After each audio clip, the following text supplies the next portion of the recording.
بسم اللہ الرحمن الرحیم الصلاۃ والسلام علیک یا سیدی یا رسول اللہ وعلی آلک و اصحابک یا سیدی یا حبیب اللہ۔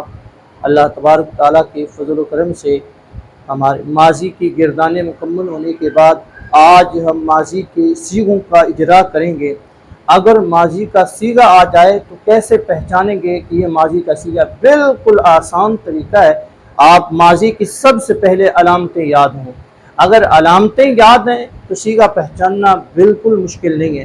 ماضی کے صیغوں کی علامتیں کیا ہیں؟ دوبارہ دہراتے ہیں۔ واحد مذکرہ غیب کی علامت آخری حرف مفتوح ہوگا، تثنیہ مذکر غیب کی علامت آخر میں الف ما قبل مفتوح ہوگا، جمع مذکر غیب کی علامت آخر میں واو ساکن ما قبل مضموم آخر میں رسم الخط ہوگا جیسے ضربوا۔ واحد مؤنث غیب کی علامت آخر میں تا ساکن ما قبل مفتوح جیسے ضربت، اور واحد تثنیہ مؤنث غیب کی علامت آخر میں تا الف تا ما قبل مفتوح جیسے ضربتا، جمع مؤنث غیب کی علامت آخر میں نون مفتوح ما قبل ساکن جیسے ضربنا، واحد مذکر حاضر کی علامت آخر میں تا مفتوح ما قبل ساکن جیسے ضربتا، تسمیہ مذکر حاضر کی علامت آخر میں لفظ تما ما قبل ساکن جیسے ضربتما، جمع مذکر حاضر کی علامت آخر میں لفظ تم ما قبل ساکن، واحد مؤنث حاضر کی علامت آخر میں تا مکسور ما قبل ساکن، تسمیہ مؤنث حاضر کی علامت آخر میں لفظ تما ما قبل ساکن، جمع مؤنث حاضر کی علامت آخر میں لفظ تنا ما قبل ساکن، واحد متکلم کی علامت آخر میں تا مضموم ما قبل ساکن، جمع متکلم کی علامت آخر میں نون الف نا ما قبل ساکن۔ آپ صرف یہ علامتیں یاد کر لیں، جہاں بھی جس باب سے جس ماضی معروف و مجہول و ماضی کی جو بھی قسم آ جائے، جس قسم کا بھی صیغہ آ جائے، فوراً پہچان حاصل ہو جائے گی یہ صیغہ کون سا ہے۔ چلتے ہیں یہ صیغے دیکھتے ہیں کیسے پہچان حاصل ہوگی۔ سب یہ ضربا صیغہ ہمارے سامنے آتا ہے، کیا سب سے پہلے صیغے کی علامت دیکھنی ہوتی ہے، تو صیغے کی اس کے اندر ماضی واحد مذکر غیب فعل ماضی معروف کی علامت ہے، وہ کیا ہے؟ آخری حرف مفتوح ہوگا، تو اس کا آخری حرف مفتوح ہے، یعنی آخری حرف پر جو ہے فتح ہے، یہ واحد مذکر غیب کا صیغہ بن جائے گا۔ اس کے بعد یہ ہے جب یہ ماضی ہے مضارع نہیں، تو کیا ہے؟ ماضی کی 6 قسمیں ہیں، ان میں تلاش کریں گے یہ ماضی کون سی ہے، تو یہ ماضی مطلق بنے گی۔ کیوں؟ اب ماضی مطلق کی 6 قسموں کی تعریفیں، ان کی پہچان آنی چاہیے، اس لیے کہ اس کے شروع میں کوئی بھی حرف نہیں ہے جس کی وجہ سے اس کے ماضی کا نام تبدیل ہو جائے، نہ قات نہ کانا لعلما لیتا، اور مضارع کی شروع میں بھی لفظ کانا نہیں، تو یہ ماضی مطلق ہے۔ اگر ماضی مطلق ہے تو اس کے بعد معروف ہے یا مجہول، تو یہ معروف ہے، اس لیے کہ مجہول کی علامت نہیں، مجہول کی علامت یہ ہے آخر کا ما قبل مکسور ہوگا اور شروع والا حرف مضموم ہوگا، تو وہ مجہول کی علامت نہیں، تو یہ زیادہ بن جائے گی معروف۔ پھر سوال ہوگا یہ مثبت ہے یا منفی، تو یہ جواب یہ بنے گا یہ مثبت ہے، اس لیے کہ شروع میں حرف نفی ما نہیں، اگر ہوتا تو یہ منفی بنتا، تو یہ بن جائے گا واحد مذکر غیب فعل ماضی مطلق مثبت معروف کا صیغہ۔ اکرمتا، سب سے پہلے آپ علامت دیکھیں، اکرمتا کے اندر علامت تا مفتوح ما قبل ساکنی علامت ہے واحد مذکر حاضر کی۔ اگر ایک طالب علم ابھی تک اس نے ابواب کی بات شروع نہیں کی، اگر وہ ماضی کی علامتیں ازبر یاد کر لے تو جس باب سے بھی ماضی کا صیغہ آ جائے گا فوراً پتہ چل جائے گا یہ صیغہ کون سا ہے۔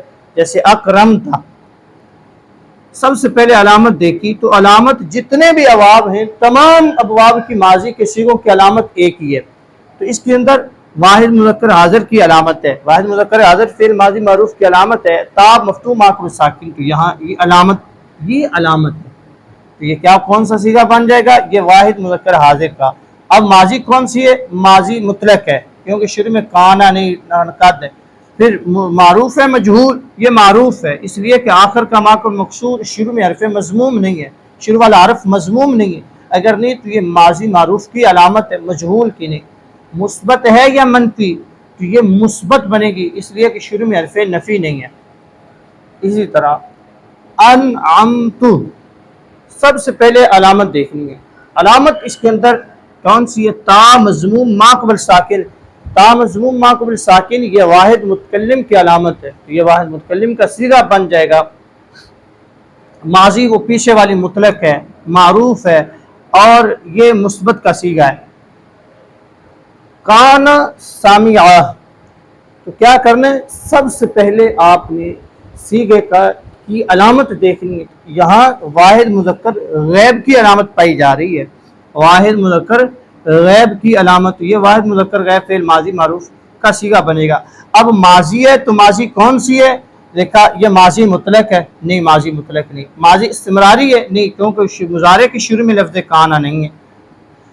یہ ماضی قریب ہے، نہیں اس لیے کہ شروع میں قد نہیں۔ ماضی احتمالی ہے، وہ بھی نہیں بنے گی، کیوں؟ اس لیے کہ شروع میں لفظ لعل ما نہیں۔ ماضی تمنائی، اس لیے کہ شروع میں لفظ لیت ما نہیں۔ یہ ماضی بعید بنے گی، اس لیے کہ شروع میں لفظ کانا ہے، تو یہ ماضی بعید بن جائے گی۔ صیغے کے بعد ہوتا ہے ماضی کا صیغہ، تو ماضی کی قسموں میں سے تلاش کریں گے ماضی کون سی۔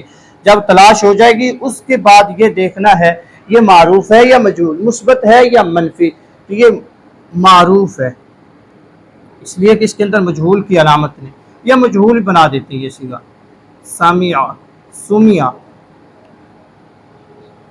یہ بن جائے گا مجہول کا صیغہ، اور یہ مثبت ہے منفی، یہ مثبت ہے اس لیے کہ یہاں حرف نفی نہیں اس کے شروع میں۔ اسی طرح لعلما تقبلنا، یہ صیغہ آتا ہے ہمارے سامنے، تو سب سے پہلے علامت دیکھنی ہے، علامت کون سی ہے؟ تقبلنا، نون الف نا ما قبل ساکن، تو یہ جمع متکلم کی علامت ہے، تو یہ جمع متکلم کا صیغہ بن جائے گا ماضی کا۔ اس کے بعد یہ ماضی کون سی ہے؟ ماضی احتمالی ہے، اس لیے کہ شروع میں لفظ لعلما ہے۔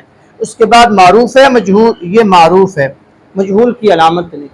مثبت ہے یا منفی؟ کیونکہ مثبت بنے گی اس لیے کہ شروع میں حرف نفی نہیں ہے۔ یہ بالکل آسان طریقہ ہے، ماضی کی علامتیں صرف یاد کرنی آپ، تو ماضی کے جس باب کی ماضی سے بھی صیغہ آ جائے گا، فوراً پہچان حاصل ہو جائے گی کہ صیغہ کون سا ہے۔